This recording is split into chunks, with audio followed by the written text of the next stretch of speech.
You and I have talked how many times over the past 15 years about school shootings and other mass shootings. There's no bigger expert on guns in America than you.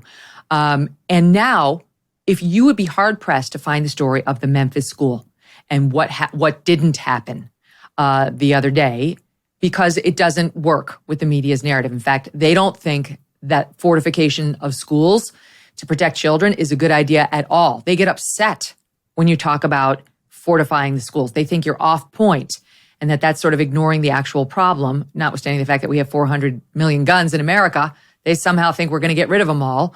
So why don't you tell us what happened in Memphis, because I know you've been covering it. Oh, yeah, Megyn, this story is a story of a school that turned itself into a hardened entity, which is, you were talking about how there's a lot of criticism from the left about this because they say, well, you're turning the facility into a prison. You're making schools like prisons. But when you go to, a concert or you go to a ball game, it doesn't feel like you're in a prison, and they have great security. They have multi-layers of security. And that's what this Jewish school in Memphis had, Megyn. They had multiple layers of security, including, the locked door system where you could go into one set of doors, but you're sort of locked in this vestibule area unless someone buzzes you in through a second set of doors. They had their CCTV. They had everything. And so what ended up happening, and there's a lot more to this story that the media immediately ran away from, is this individual, I think it was 33-year-old individual, showed up at the school, had a handgun, had it out, pulled up in a red pickup truck, showed up at the school, entered into that vestibule area, and then couldn't get into the school because they had the door locking system. So, thick glass, et cetera. So as far as he could get was in this foyer, this entrance area. When he realized he couldn't get in any further, he decided to leave. He fled. He got back into his pickup truck. But at this time, school officials were watching through their CCTV.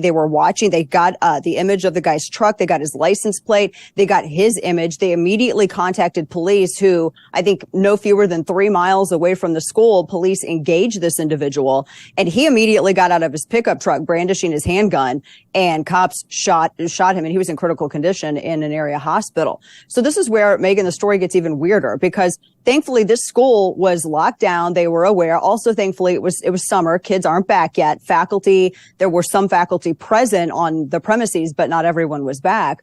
But this individual was apparently a former student of the school. And then the more of the story came out, his classmates started speaking out. He has a history of mental illness. And also 20 years ago, he had previously seen his father was killed by Memphis police because his mother had called 911 20 years ago. The dad, who also had mental illness issues, had a gun, was brandishing it, putting it to his head. The mother was upset. She called 911, told police what was happening, said that he had a gun. When police showed up, he was waving the gun around, and police shot and killed him. And apparently the son saw that. And it's horrifically tragic. But at the same time, it kind of speaks to maybe whether or not there was a motive or what else was at play with this. But there's always a bigger issue that the media immediately wants to discount. The moment that there is something that invalidates the narrative, whether it's the race or the ethnicity or the beliefs or the political affiliation of the suspect involved, the media runs the other way. In this case, a couple of different instances. You had clearly what looks like it could be a very well-defined motive. But also additionally, you have this hardened school. This is what we've been talking about with schools for the past decade. Make sure that you at least have a locking door. Parkland, the fence was open, the door was open. And Megyn, at that school, this was even after a retired Secret Service agent went in because they had a child at that school. They walked through the school, Megyn, with a stack of Post-it notes in an experiment to show the staff and the administrators at the school how dangerous it was that their school wasn't secure. And they walked through the hallway for a good couple of minutes, and they put Post-it notes on the back of every student they could touch. And then they went into the administrator's office and said, that's how many kids that could have been killed in a shooting because your school's not locked down. This happened months before the massacre at Parkland actually took place. Media never wanted to talk about that. The Stoneman Douglas, the parental and the security council that came together in the wake of that tragedy, they discussed it. Media wouldn't have anything to do with it. They kept with the narrative, Megyn, that it was turning schools into prisons. Sometimes all it takes fixes a locked door, or an aware staff member who's like, why is someone who is not a member of the school coming in with a giant duffel bag? Why is someone in the parking lot surveying the school? And then an immediate reach out and touch someone. Let them know that you're watching them and you're not afraid to go up and engage. And with this individual, he met that locked door and he fled because it seems like he realized that school was onto him and that he was immediately thwarted. He was probably going to be arrested. He was, I don't know if he was a prohibited possessor. Nobody knows how he has his gun. Those are things media never wants to find out. But thankfully, this was an instance of cops reacting really fast, school officials being aware, and a tragedy that didn't happen.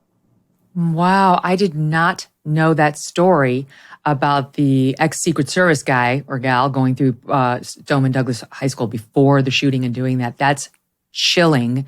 It is a good reminder, though, for parents. Just ask your kids' school, ask the administrators what fortification they have. What are the security measures to stop a lunatic from getting in? Because we cannot get rid of, even if we could get rid of all the guns, we cannot get rid of all the crazy people. And so there has to be a way of keeping them out.